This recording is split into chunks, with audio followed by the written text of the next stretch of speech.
Have you ever loved so fiercely that breath catches in your throat? A love so consuming, so all-encompassing that even knowing it could shatter you, you willingly succumb. Now imagine that boundless love dwelling within an angel, a being forged of pure light, a creature untouched by pain, unaware of loss, never having known the crushing weight of a fall. Born amidst celestial glory, he stood before the very throne of God, bathed in an eternal radiance, surrounded by the symphony of unending praise. Perfection reigned supreme. Yet within that flawless existence, a single nascent spark of emotion began to ignite an anomaly, unseen and unheard of in the halls of heaven, a profound compassion. Remy, they called him, the angel of mercy, burdened with a heart that felt too deeply, too intensely. When God breathed life into humankind, the celestial hosts watched with detached curiosity, distant obedience their only response. But Remy experienced something entirely different, a stirring within his very essence. He gazed upon us, these fragile, imperfect beings, clumsy and flawed, yet bearing within them a spark of the divine image. And for the first time in all of creation, an angel's heart trembled. He saw our inherent beauty, our potential, our capacity for both extraordinary acts of kindness and devastating acts of cruelty. He saw our pain, the inevitable consequence of free will, the shadow that danced alongside the light. He witnessed our mistakes, the myriad ways we stumbled and strayed, yet loved us unconditionally, irrevocably. Where heaven saw mere dust, Remy saw a canvas of untold stories of resilience, of the enduring spirit of creation. While other angels whispered of humanity's inevitable failure, Remy countered with unwavering conviction, even should they stumble and fall, their salvation is worth the cost. Mercy is not weakness, but the truest expression of divine love until it challenges justice. And in Remy's heart, a profound question began to take root, shaking the very foundations of his celestial existence. How could God, in his infinite love, allow such profound suffering to exist? How could divine justice permit pain, hunger and death to ravage a world he deemed good? Remy did not rebel in anger or defiance. He did not seek to overthrow the established order. Instead, he wept. He wept for the world below, for the broken, the forgotten, the lost. His tears, imbued with the raw power of angelic emotion, resonated through the halls of heaven, an unprecedented display of sorrow. But even tears in heaven carried unforeseen consequences. For when an angel dared to feel too deeply, when his love transcended the established boundaries of celestial law, a part of him irrevocably began to fall. Remy's descent was unlike any other in the annals of heaven. He did not plummet into the abyss consumed by pride and fire like Lucifer. His fall was gentle quiet, a silent surrender born of unwavering compassion. He fell with tears streaming down his face, with love still burning brightly within his heart. And perhaps the most poignant aspect of his story is that he never desired to leave the celestial realm. He yearned to remain in the light, surrounded by the familiar embrace of heavenly song. But he could no longer bear to witness our suffering, to stand idly by while humanity struggled in the darkness. And so he chose to descend. Let me pose a question.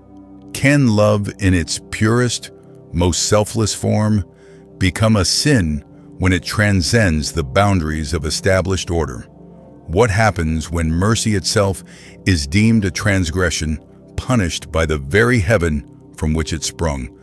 This is not a tale of rebellion, of a power-hungry angel seeking to usurp the throne of God. It is not a narrative driven by pride or the lust for dominance. This is the story of the angel who wept for us, who loved humankind with such profound depth that heaven, in its rigid adherence to divine law, was compelled to let him go. This is the story of Ramiel, the angel who cried for humanity.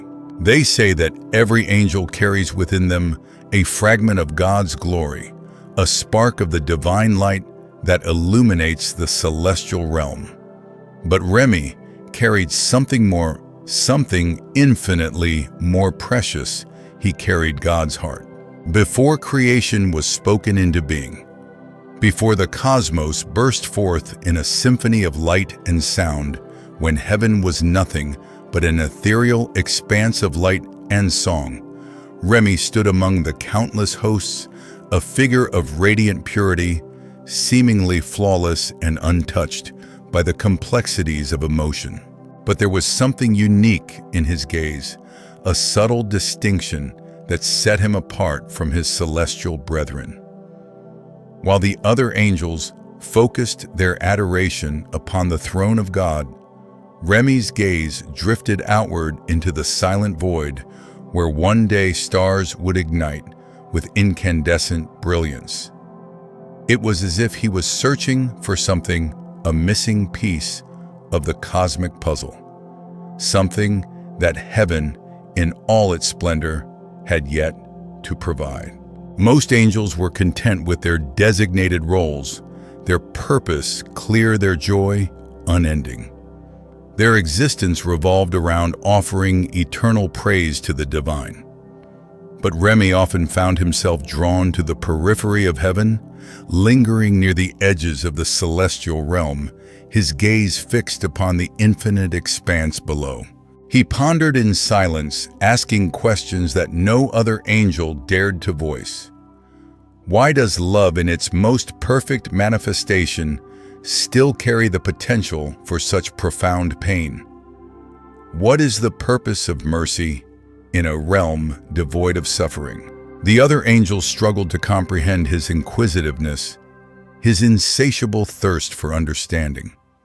To them, heaven was enough, a self-contained paradise where all needs were met and all desires fulfilled. There was no need for questions, no room for the unpredictable nature of emotion. But Ramiel was different. He felt. He didn't simply worship. He wondered, he contemplated, he sought to unravel the mysteries of creation. God, in his infinite wisdom, saw this. Among the chorus of countless angelic voices, Ramiel's carried a unique timbre, a gentle resonance that touched the very heart of creation.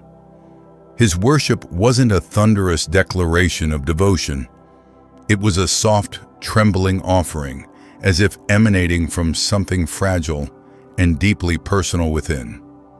He was the angel who would kneel beside the weary, offering comfort and solace.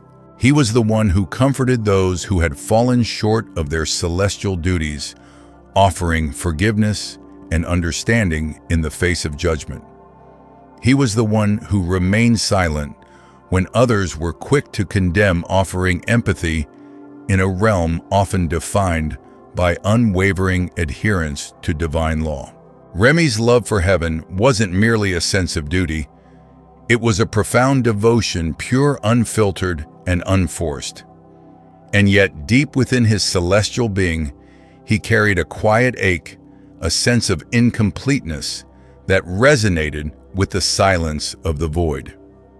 He often stood near the river of living light, the celestial stream that flowed from God's throne, and watched the reflections of eternity ripple across its surface.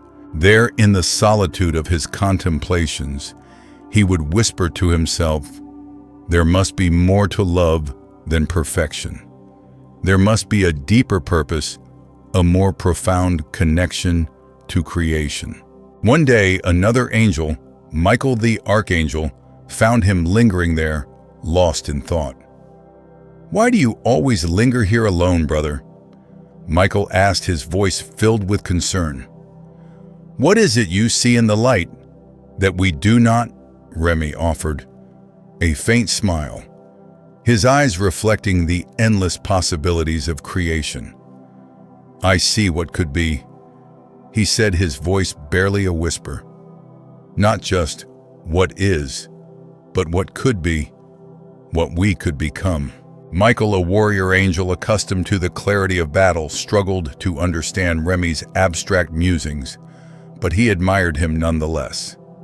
Even in heaven, a realm of unparalleled perfection, there was something about Remy that inspired calm, a sense of peace that radiated from his very being. When disputes arose among the celestial hosts, Remy was the one who brought harmony, who bridged the divide with gentle words and unwavering compassion. When doubts surfaced threatening the established order, he was the one who quelled them with his quiet strength, his unwavering faith in the divine plan. He didn't lead with the force of a warrior. He led with tenderness, with empathy, with an understanding that transcended the limitations of celestial law. But that very tenderness, that boundless capacity for compassion, would ultimately become his greatest weakness. When God finally formed humankind, when his divine hands shaped the dust of the earth and breathed life into it, Remy was there, a silent observer to the miracle of creation. He saw the first man open his eyes wide with wonder and curiosity. He saw him breathe, stumble, laugh, and reach out to touch the world around him. And for the first time in heaven's history, an angel's eyes filled with tears, a poignant mixture of joy and sorrow. Because in that moment, Remy realized something terrifyingly beautiful. Humans possess the capacity to feel emotions that angels in their state of eternal perfection could never comprehend. They could experience pain, and it was through that very pain, through the trials and tribulations of mortal existence, that love could become truly real, truly meaningful. From that moment forward, Remy began to watch humanity with the unwavering devotion of a guardian, a silent protector who could never truly stay away. He saw their mistakes, their struggles, their fleeting moments of joy, their small, fragile dreams. He watched them love lose break, and yet despite everything still choose to live again, to hope again, to believe in the possibility of a brighter future. To him, humans were the most honest reflection of God, not because they were perfect, but because they were broken, flawed, imperfect, and yet still strived to embody the divine image, still chose to pursue love and kindness in a world often defined by cruelty and indifference. But not everyone in heaven shared Remy's perspective. As humanity stumbled and strayed, many angels began to grow cold toward them, their hearts hardening in the face of perceived transgression. They saw humans as reckless, ungrateful, unholy beings, unworthy of God's boundless love. Some even whispered that God's affection for humanity was undeserved, a misplaced sentiment that threatened the established order of heaven. Remy couldn't bear to hear such accusations. He would defend humans, even in the courts of heaven, arguing passionately on their behalf. They are not failures, he would say, his voice ringing with conviction. They are the embodiment of his patience, the testament to his unwavering faith in the potential for good that resides within every soul. But his words, though born of compassion, began to stir unease among the celestial hosts. Mercy, it seemed, was beautiful and commendable until it began to question the very foundations of divine justice. Lucifer, the morning star, the most radiant and charismatic of all the angels, would sometimes smile knowingly at Remy, his eyes glinting with a mixture of amusement and concern. "You have too much heart for your own good, brother," he would say, his voice smooth and persuasive. "One day that heart will break you, and you will learn the futility of such boundless compassion." And Remy would answer softly, his gaze unwavering, "If my heart breaks for love, then let it break. For even in brokenness, there is beauty, there is meaning, there is a connection to the divine." Lucifer would laugh, a sound that echoed through the halls of heaven, but somewhere deep within his being, even he feared what Remy was becoming, feared the power of his unwavering compassion.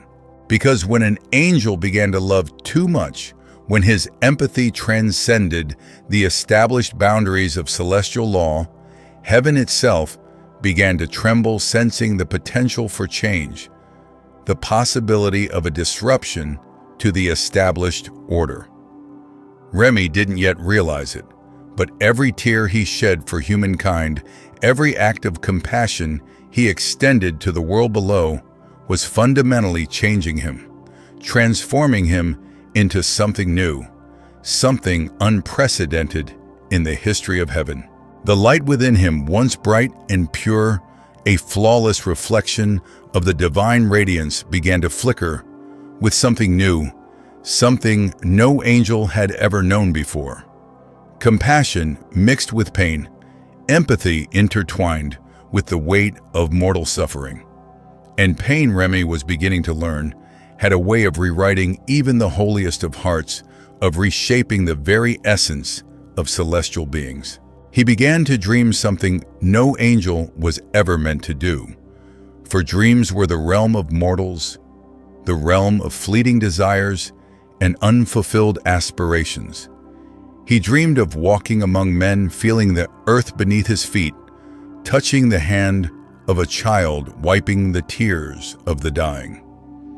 It was innocence transforming into longing, a forbidden desire that threatened the very fabric of his celestial existence. But he couldn't stop it. He couldn't suppress the overwhelming urge to connect with humanity, because the more he looked at them, the more he saw the reflection of the God he loved, the God who had created them in his own image. And perhaps that was the greatest mystery of all, that the image of God could exist not just in angels, beings of pure light and eternal perfection, but in fragile, imperfect flesh, in beings who were capable of both extraordinary acts of love and devastating acts of cruelty. That realization was the beginning of his fall, not a fall fueled by rebellion or pride, but a fall born of love, a descent into the very heart of human suffering. Because mercy, Remy was learning, always began as love and inevitably ended as sacrifice. Remy never forgot the first time he saw a human cry. It was in the earliest days of creation, when the world was still young, when the air smelled of Eden, of freshly bloomed flowers, and the promise of eternal spring. Every sunrise felt like God smiling, a testament to the boundless beauty and potential of his creation. The garden was perfect, a sanctuary of peace and harmony, and humanity was pure, untainted by the knowledge of good and evil.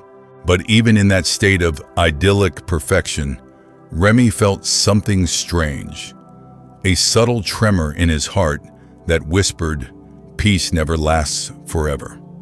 The potential for sorrow always lurks beneath the surface. Then came the moment that changed everything, the moment that irrevocably altered the course of human history and sealed Remy's fate. The silence of Eden was shattered by a single sound, a sound that resonated with the weight of transgression and the agony of loss. It wasn't the sound of thunder, nor the howling of the wind, but something far more profound, weeping the first tear ever shed on earth. It came from Eve, the first woman, her face pressed to the ground, her voice trembling with regret, her body racked with sobs. Beside her stood Adam, the first man, his eyes heavy with the weight of what they had done, the terrible knowledge they had acquired. They had eaten the forbidden fruit, defied the divine command, and shattered the fragile harmony of Eden. The garden was no longer home, a sanctuary of eternal bliss. And heaven, once a constant presence in their lives, was now silent, its gates seemingly closed to them forever. The angels watched from above, still motionless, unsure how to react, their celestial protocols ill-equipped to deal with such a profound display of human emotion. But not Remy. He could not stand idly by, a detached observer to their suffering. He stepped forward, drawn by an irresistible force of compassion. He watched the woman cry, and something inside him shattered, a profound empathy that transcended the boundaries of his celestial existence. He had witnessed the birth of stars, the death of worlds, the ebb and flow of creation itself. But he had never known that love could hurt like that sorrow could possess such destructive power. He whispered, his voice barely audible, "They didn't understand, Father. They didn't mean to fall this way. They were tempted, misled, and now they bear the burden of their transgression." But heaven gave no reply, its silence a deafening condemnation. The command was already given. Man must leave Eden, cast out into the wilderness to face the consequences of their actions.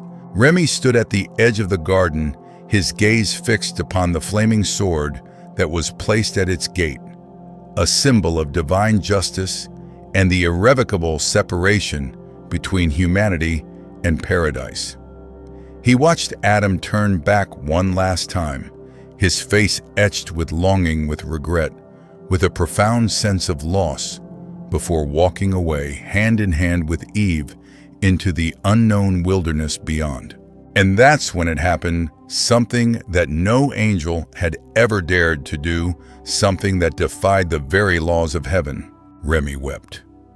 A single tear fell from his eye, glowing with the ethereal light of heaven, a testament to the boundless compassion that burned within his heart.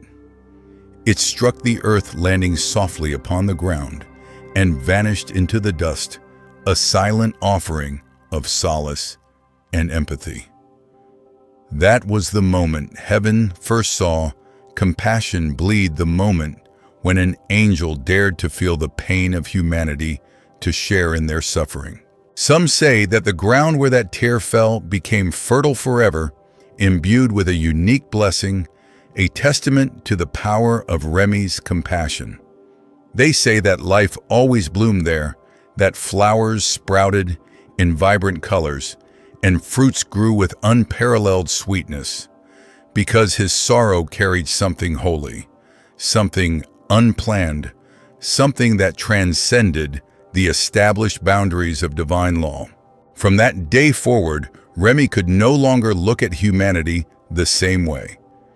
He saw them wandering the earth, struggling to survive, striving to find meaning in their existence, yet never able to return home forever, exiled from the paradise they had lost. And he couldn't bear it. He couldn't reconcile the love he felt for them with the suffering they endured.